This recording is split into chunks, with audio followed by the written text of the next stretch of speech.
انہوں نے کور کیا, اس کے علاوہ پورا انہیں کورس جو ہے وہ بلینک پڑے ہیں, تیاری نہیں ہے, تیاری کے بغیر وہ کیسے ایگزام دیں؟ کوئی متبادل میکانزم ہونا چاہیے تھا, جس طرح سے کیمبرج کا ہوتا ہے اسیسمنٹس کا, اس طرح کا ہونا چاہیے تھا, وہ نہیں ہو سکا. اس پہ ہم نے آج پروگرام میں دعوت دی ہے ڈاکٹر محسن حسن صاحب کو. یہ بتائیں گے ہمیں کہ اس وقت جو ان کے پاس بچے آ رہے ہیں وہ کس طرح کے ذہنی مسائل کا شکار ہیں.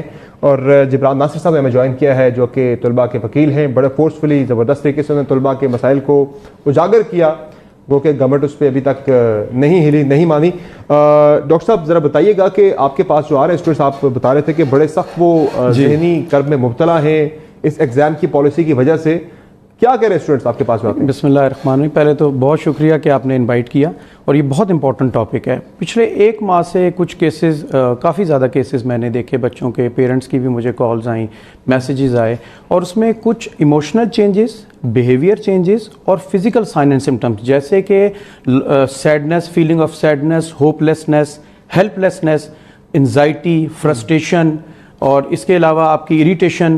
پھر کچھ فزیکل سائنس جیسے کہ ہیڈک ہے, کرونک ہیڈک, یعنی ایک ماہ ہو گیا ہیڈک نہیں جا رہا, ڈیزینس ہے, سٹمک پینز ہیں, چیسٹ پین ہے, ایک پینک اٹیکس ہوتے ہیں جس میں ہارٹ بیٹ تیز ہوتی ہے. تو جب میں نے ان کو سب کو پروب کیا تو مجھے معلوم چلا کہ یہ بچے تو انزائٹی میں ہیں, بہت زیادہ سٹریس میں ہیں. اب دیکھیں سٹریس کے 3 لیولز ہوتے ہیں, ایک ہے آپ کا ایکیوٹ سٹریس, پھر ایک ایپیسوڈک سٹریس, اور پھر ایک کرونک سٹریس. اور یہ سائن اینڈ سمٹمس تب آتے ہیں جب آپ کرونک سٹریس میں داخل ہو رہے ہوتے ہیں. اب میں آپ کو یہ بتاؤں کہ یہ سٹریس کہاں سے شروع ہوا. آپ ذرا لیول آف سٹریس دیکھیں, ان بچوں پہ ذہنی دباؤ دیکھیں. ایک تو کورونا ہے, آپ کو معلوم ہے پوری دنیا اس وقت مشکل میں.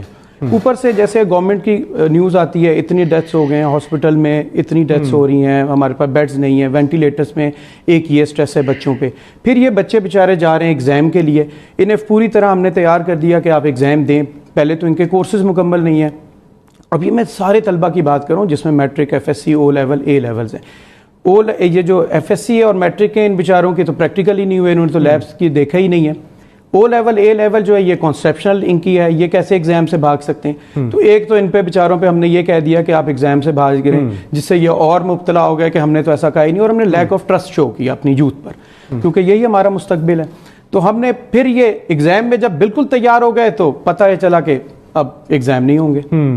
اب میں آپ کو بتاؤں کہ جو سب سے امپورٹنٹ چیز ہے جو میں محسوس کر رہا ہوں اور میں آپ کے توسط سے بتانا چاہتا ہوں, وہ ہے ان بچوں میں کہیں نیگیٹو تھنکنگ نہ آ جائے جو لیڈ کرتی ہے ڈپریشن کو. نیگیٹو تھنکنگ کیا ہوتی ہے؟ سینس آف ہوپ لیسنس اور ہیلپ لیسنس, اور بچے میں یہ کیپیبلٹی ختم ہو جاتی ہے کہ وہ آگے اپنی لائف کی ایکٹیویٹیز میں آگے بڑھ سکے. جبران ناصر صاحب, ان سارے سرکمسٹانسز میں گورنمنٹ کیا کر سکتی ہے, کیا کر سکتی تھی؟ کہ ظاہر ہے آپ نے سسٹم بھی رن کرنا ہے, بچوں کو پڑھانا بھی, آگے چلانا بھی ہے سسٹم کو, اور بچے کہہ رہے ہیں کہ ہم نے پڑھا کچھ نہیں ہے, اس کے بغیر ایگزام کیسے دیں؟ کیا بہتر آئیڈیل سولوشن اس کا ہو سکتا تھا؟ سر دیکھیے, ہم وہ حکومت ہیں جمہوریت کہلانے کے باوجود جہاں پہ یہ دیکھے بغیر کہ کیا ذہنی اثر پڑے گا آپ کے, اثر آپ کی جسم کے اوپر, آپ کے وجود کے اوپر, آپ کے خاندان کے اوپر. ہم کراچی میں لوگوں کے گھر مسمار کر رہے ہیں, ہم ٹیچروں کے اوپر لاٹھی چارج کرتے ہیں, ہم ہیلتھ ورکرز کے اوپر جو ہے تشدد کرتے ہیں, ہم کسانوں کے اوپر جو ہے واٹر کینن استعمال کرتے ہیں. ایک رویہ ہے ہمارا عوام کو لے کے, رعایا کا اور بادشاہ کا جس میں رویہ ہوتا ہے. اسی طریقے سے ہم نے اپنی یوتھ کو بھی ہینڈل کیا ہے. کسی بھی سٹیج اور مرحلے کے اوپر ان کو سٹیک ہولڈر نہیں بنایا گیا. ایک بہت لیجیٹیمیٹ کنسرن بورڈ اسٹوڈنٹس کا کہ اگر آپ نے 8-9 مہینے کے کورس پہ امتحان لینا ہے تو پہلے یہ پروف تو کر کے دکھائے گورنمنٹ اپنا انفراسٹرکچر صوبے اور وفاق کہ انہوں نے 8-9 مہینے اگر فزیکل نہیں تو کم سے کم آن لائن کلاسز مہیا کی. یہ 80 یا 85 ہزار صرف کیمبرج کے بچوں کی بات تو نہیں ہے, 40 لاکھ کا فگر خود جو ہے وہ شفقت احمد صاحب دیتے ہیں. صرف کراچی میں اگر آپ دیکھیں گے تو آپ کو انٹر کا کالج ڈی ایچ اے میں بھی ملے گا جس کی دیواریں اونچی ہے, انفراسٹرکچر بہتر ہے, ٹیچر اچھے پیڈ ہے, کنٹونمنٹ کے اندر آتا ہے, اور آپ کو انٹر کا کالج بلدیہ میں بھی ملے گا جس کا کوئی پرسانے حال نہیں اور پوچھنے والا نہیں ہے. آپ کیسے یہ امیجن کر سکتے ہیں کہ یہ لیول آف ٹریننگ, یا اگر کہیں آن لائن گئے بھی تھے, یا جو کیپیسٹی ہے پرائیویٹ ٹیوشن سپورٹ کرنے کی, یہ بہت بڑا اکنامک بریکٹ ہے جہاں پہ آپ انٹر میٹرک کے اسٹوڈنٹس کو آپ لے کے آتے ہیں. تو یہ تمام تر لوگوں کو آپ ایک لیول پہ کیسے لا رہے ہیں؟ اور پھر آپ یہ بھی دیکھیے کہ ہم اس معاشرے میں رہتے ہیں جہاں ووکیشنل ٹریننگ کے اوپر کم اور لائف سکلز کے اوپر کم. جبران صاحب, مجھے کئی اسٹوڈنٹس نے اپروچ کیا, کئی اسٹوڈنٹس نے ہمیں اپروچ کیا, وہ بتاتے ہیں مثلا بہاولپور سے اور کئی پنجاب کے دور افتادہ علاقوں سے اسٹوڈنٹس نے ہمیں اپروچ کیا, وہ کہتے ہیں ہمارے پاس تو انٹرنیٹ ہی نہیں ہے, اور جو ٹیچرز ہمیں آن لائن کلاسز دیتے رہے ہیں صرف یوٹیوب سے ٹیوٹوریل نکال کے ہمیں بھیجتے رہے ہیں, باقی کوئی ہماری آن لائن کلاس نہیں ہوئی. وہ کہہ رہے ہیں کیسے ہم ایگزام دیں؟ دیکھیے AJK کے اندر آپ کے پاس انٹرنیٹ نہیں ہے, گلگت کے اندر نہیں ہے, بلوچستان کے بے تحاشا بڑے علاقے کے اندر نہیں ہے, ایکس فاٹا کے اندر نہیں ہے, ندن سندھ کے اندر آپ کے نیٹ ورکس کمزور ہیں, صدرن پنجاب میں اور جو باقی علاقوں کے آپ نام لے رہے ہیں. مگر دیکھیے ہم ایک ایسے معاشرے میں رہتے ہیں جہاں ہر سال ہم طالب علم کو باور کراتے ہیں کہ یہ انٹر اور یہ میٹرک یا یہ تمہارا او لیولز اور اے لیولز, اے گریڈ اگر نہیں آیا تو رل جاؤ گے, نوکری نہیں ملے گی, کمپٹیشن بہت زیادہ ہے. ہماری جاب مارکیٹ ویسے ہی بہت شرنکنگ جاب مارکیٹ ہے.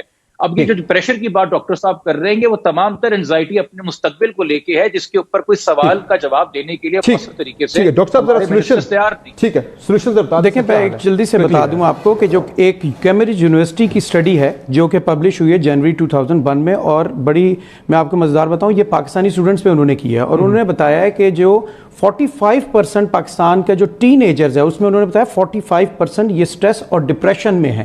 اور انہوں نے جو کنکلوسیو ریمارکس دیے ہیں وہ یہ دیے ہیں کہ اگر ہم نے ان کے جو مینٹل سٹریس ہے یا مینٹل ہیلتھ پہ ہم نے ان کے توجہ نہیں دی اور ایڈریس نہیں کیا تو اس کے لانگ ٹرم ہیلتھ پہ اور ایجوکیشن پر اس کے اثرات ہو سکتے ہیں, اور اسے نگلیکٹ نہیں کرنا چاہیے.